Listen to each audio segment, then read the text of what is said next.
Okay, I'm going to start out this video just by saying publicly that I apologize to Thunderbolt94 because I was wrong to jump to the conclusion that he was writing about me in his blog.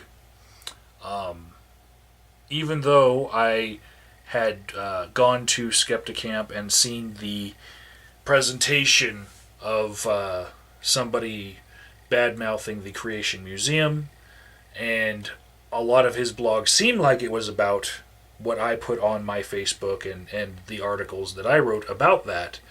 My Facebook posts and my blog, my article happened at least 24 hours after his blog went up. So it was actually somebody else that should be personally offended by his blog if they, in fact, ever see it.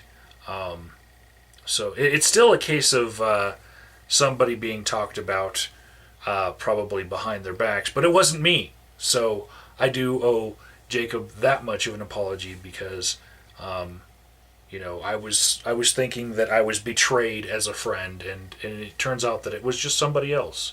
And the blog that he posted is still kind of objectionable, probably to a lot of my viewers, and I will still link it in the description box because of the way that, let's say, it ends implying that atheism is a worldview and just masquerading as a lack of belief.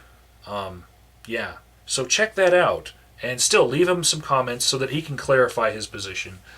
And, sorry, Jacob.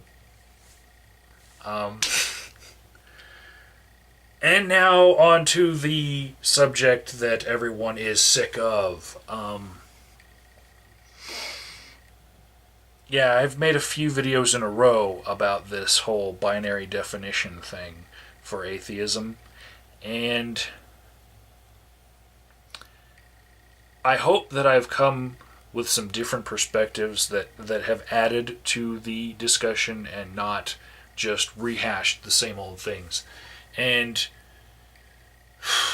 recently I've seen a video by Chthonios. I'll link the video for you all to see if you don't know who Chthonios is, where Chthonios, he makes a video that he restates the position on atheism and the binary definition by using shitism and shit, the belief in shit, trying to simplify and even,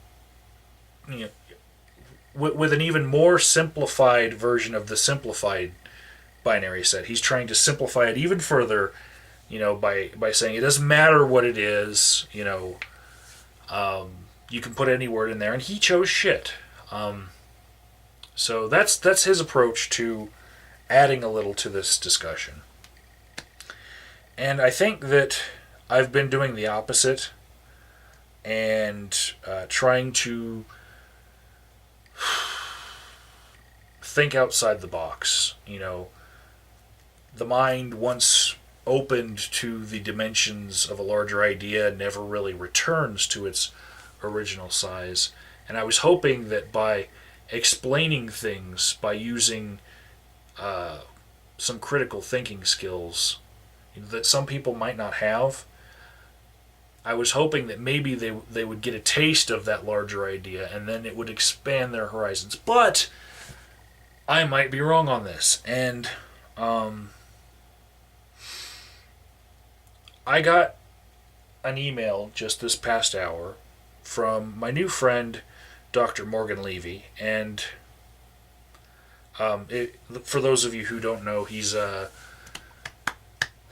psychiatrist, and he's studied the evolution of why we believe the things that we do. And see, when somebody sends me a video or a essay that they've written, if it's something recent, I get the feeling like they just want me to see it because they're proud of their new creation, But when somebody sends me something that they wrote a year ago, or they filmed a year ago, then I know that it's probably more pointed towards me, you know. So, yeah. Dr. Levy wrote an essay in 2010. It's on his website, and I'll put a link in the description box.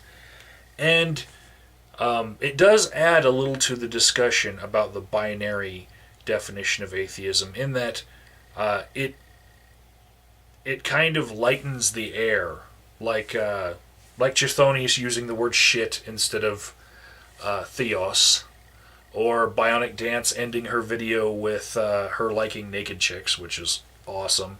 I'm there with her on that. Dr. Levy's essay, when I finished it, I felt like, I can't really hate the people that are on the other side of this argument. I can't really hold it against them for holding this position, and I don't take it as personally as much. I'll summarize his essay by saying that it has a lot to do with the evolution of belief, and we're not hardwired to believe things that take a lot of critical thinking skills. And it used to be that those humans that had the ability to boil things down to dichotomies, they could make decisions about things very quickly. And those are the people that survived. And it's only now in modern day that technology has pushed us to the point where dichotomies don't work as well, and critical thinking skills do work better. So a lot of centuries of selection for those who could make quick decisions about things have resulted in a lot of people that do that because they're wired to do that. And those of us that use a lot of critical thinking skills and go really deep into a subject, we are the ones creating the problem sometimes, because we're hurting the herd, So, yeah, link in the description box to that as well. And I'm done rambling. Everyone take care. And I will hit the frickin' record button.